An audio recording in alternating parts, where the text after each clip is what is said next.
Olha, tô recebendo aqui a doutora Camila Pinheiro. Doutora Camila, tudo bem? Tudo Seja bom. muito bem-vinda.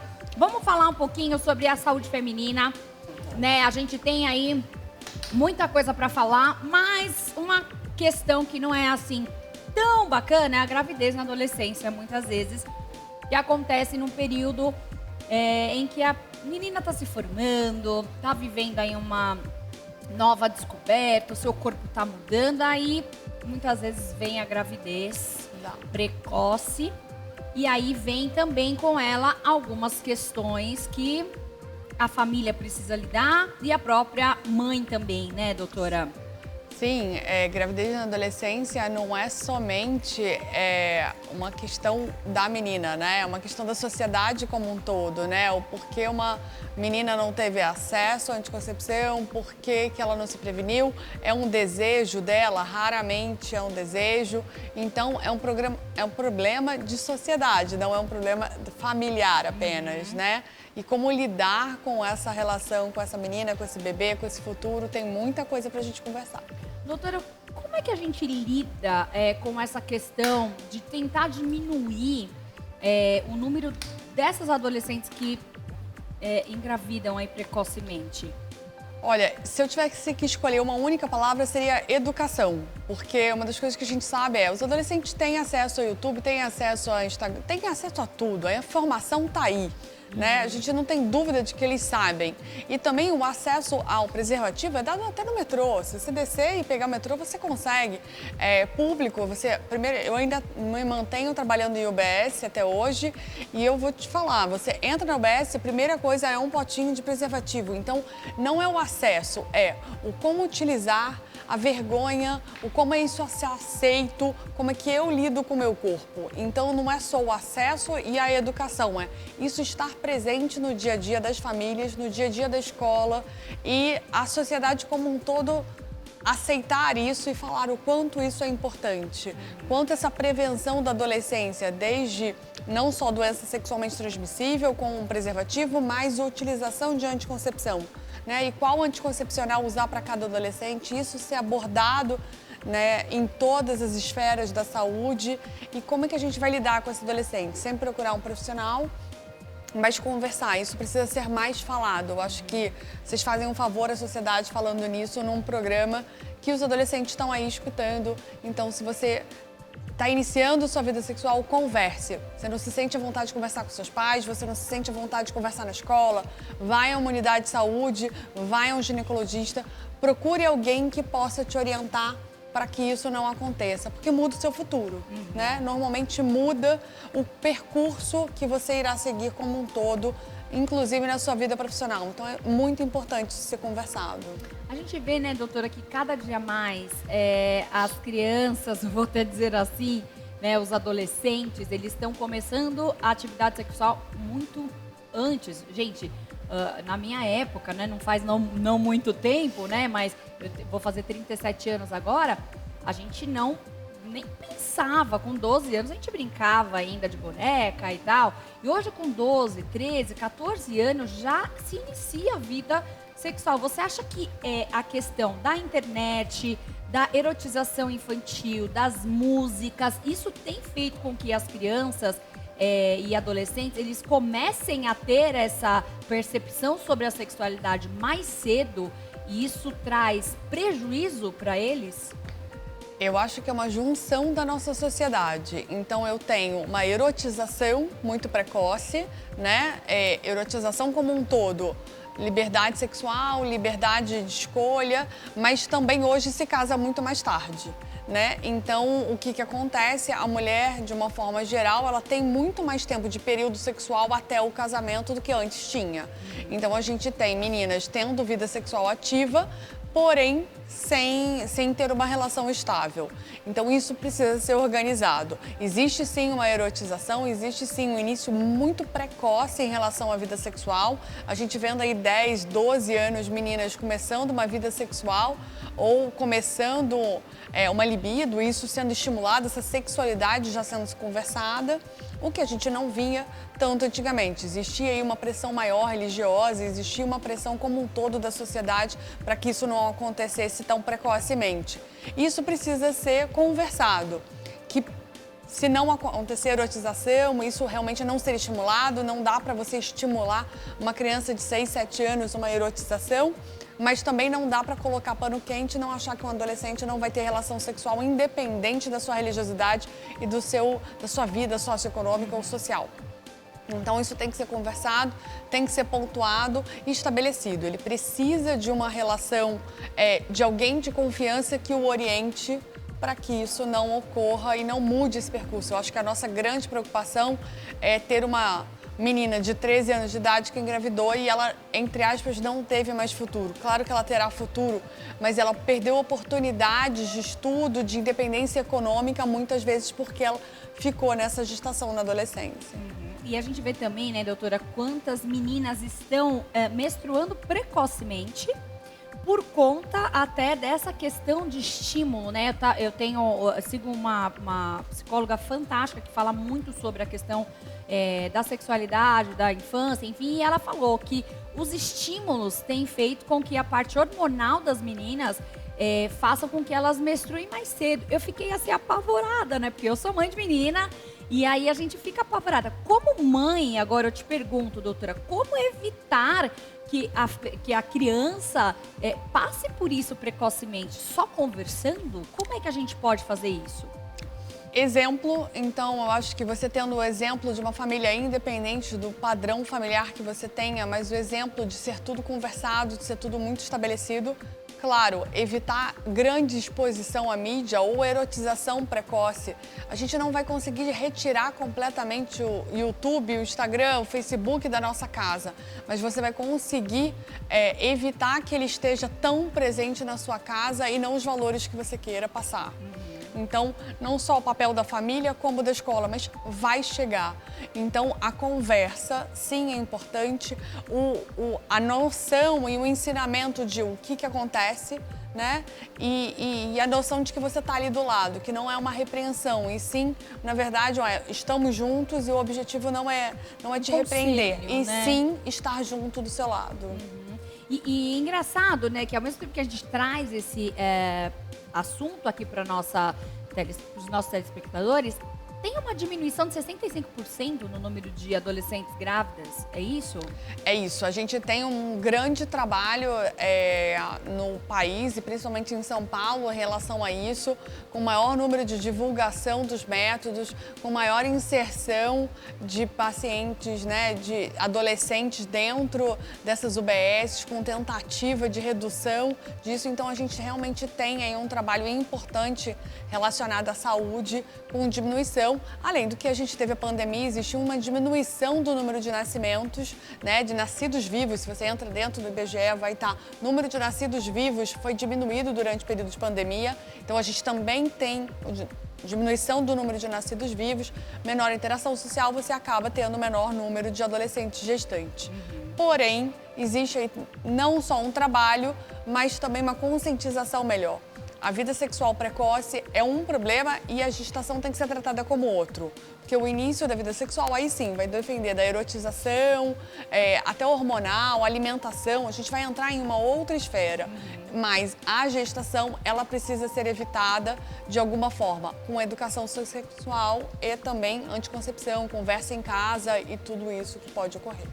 E é engraçado, né, que a maioria das meninas que engravidam na adolescência, elas viram mães solteiras, né? É um problema, porque aí você não que o filho seja problema, tá, gente? Entenda o que eu tô falando, mas você arruma um problema e ganha dois, porque você tem um bebê para cuidar e sozinha para fazer isso e dar conta disso. Sim, não existe a paternidade adolescente. Ela simplesmente não existe. Existe uma menina adolescente grávida com um problema, uma família, normalmente dela mesma, que assume isso, né? Dificilmente existe a paternidade adolescente. Existe a maternidade adolescente e é o que eu falei, por isso que é a grande mudança de rumo. Né? Essa mudança de rumo, é essa menina que vai abandonar a escola, é essa menina que não vai entrar numa faculdade.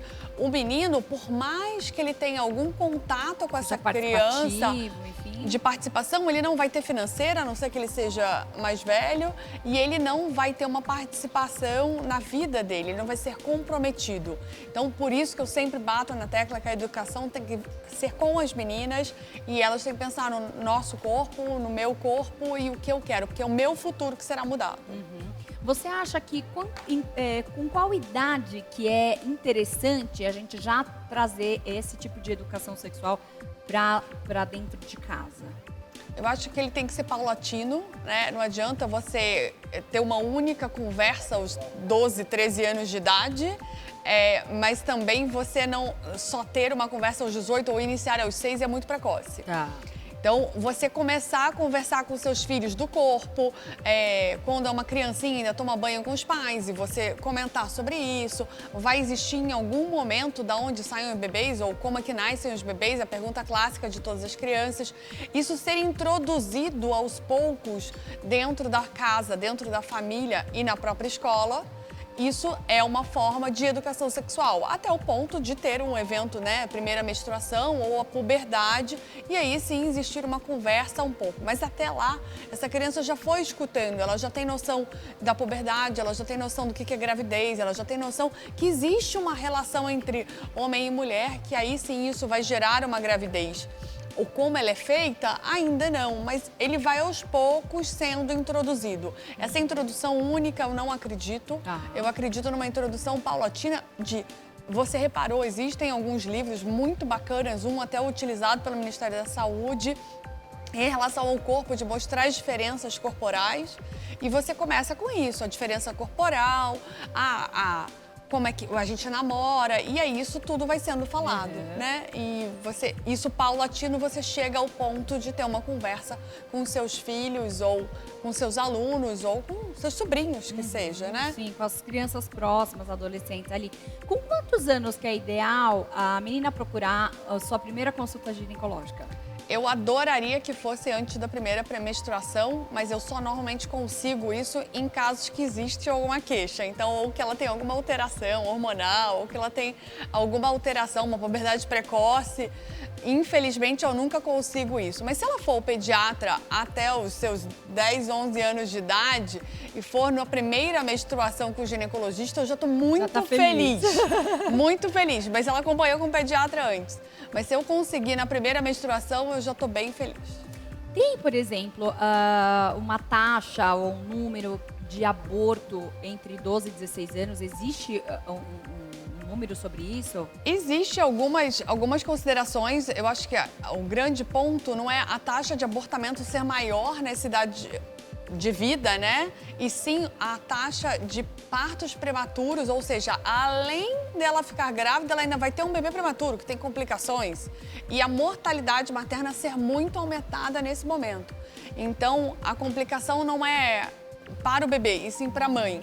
Então, eu tenho um bebê prematuro e, de repente, uma maior chance de algumas doenças relacionadas à gestação na adolescência.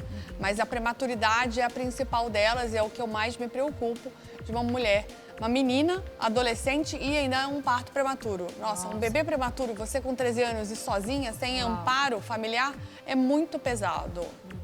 Eu acho assim que a gente se ouviu muito falar, né, nesses últimos anos por conta das eleições sobre a questão fala ou não fala sobre isso na escola, pode falar ou não fala. Eu acho que tudo tem um momento, como você falou, né? E eu acho que existem formas de você falar também com a criança, com o adolescente sobre o assunto. Qual seria a forma mais tranquila de a gente chegar com esse assunto? De uma forma mais lúdica, de uma forma mesmo aberta? Como seria a melhor forma?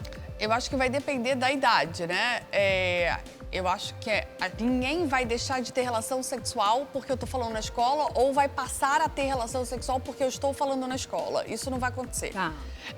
E o início da vida sexual, ela sempre vai ser aí na pré-adolescência e adolescência. Mas a gente começa conversando sobre o corpo de uma forma lúdica, com uma criança de 6, 7 anos. Ela não precisa saber como existem ou como são feitos os bebês. Não. Ela vai começar a perguntar isso com 9. Né? Da onde sai? Da barriga da mamãe.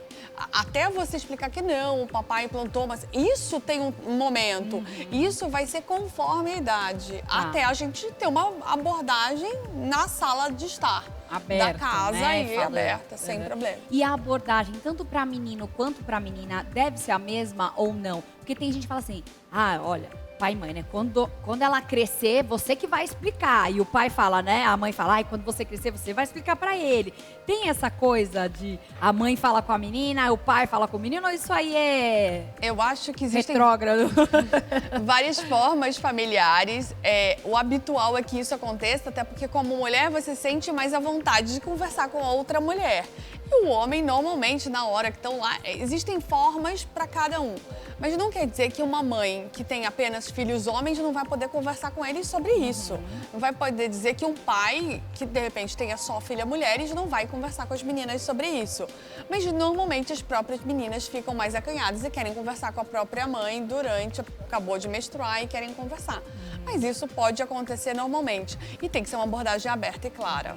Eu lembro quando eu era mais nova, tinha uma minissérie da Cultura que chamava Confissões de Adolescente. Não sei se você se recorda. Sim. E eu lembro que minha mãe faleceu, eu era muito nova. E eu lembro que eu adorava assistir aquela série, porque falava de muitas coisas de uma forma bem legal e bem lúdica. Você acha que falta conteúdos também hoje para a gente poder abordar isso de uma forma mais tranquila para quem, por exemplo, o pai e a mãe não dá esse acesso ou para quem realmente não tem, por exemplo, o pai e a mãe?